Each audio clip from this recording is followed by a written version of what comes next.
Аякс, левия крайен защитник Колен Виндал, който беше в наказателното поле на Лудогорец. Куду стреля 1-0 за Аякс. Ередивизия, но е факт, че той вкара попадение. И взе топката от крака на свой съотборник, който я взе от краката на Бърнард Текпетей.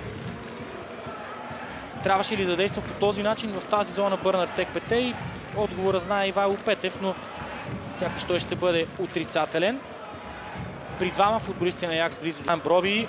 Отново срещу Сонко Сумбърг. Този път Броби се справи. Пас за Кудус 2-0. Най-силната страна, най-силното качество на Брайан Броби не може да бъде отместен, когато застане стабилно. Брилянтно подаване, изключителна визия от Кенет Тейлър. И още един гол за Мохамед Кудус. На 3 може да бъде разделена огромната заслуга за попадението. Първо, физическата сила на Брайан Броби. Имаше известна доза късмет при контрола върху топката. Не побърза Виндал. Виндал с стреляне, той рикошира, отива на главата на Брайан Броби. Серджио Пат. Нямаше как да реагира Сонко Сумбърг. Този рикошет тотално обърка ситуацията.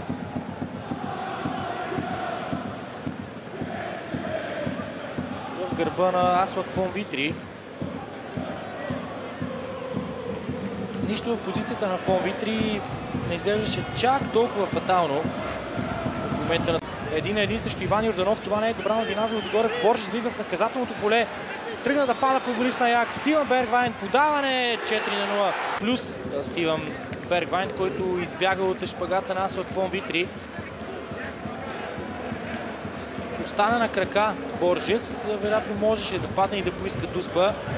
Какво друго да направи Серджио Пат, освен да отиде в краката на Стивън Бергвайн. Какво друго пък да направи Бергвайн, освен да подаде на Кудус за неговия хетрик.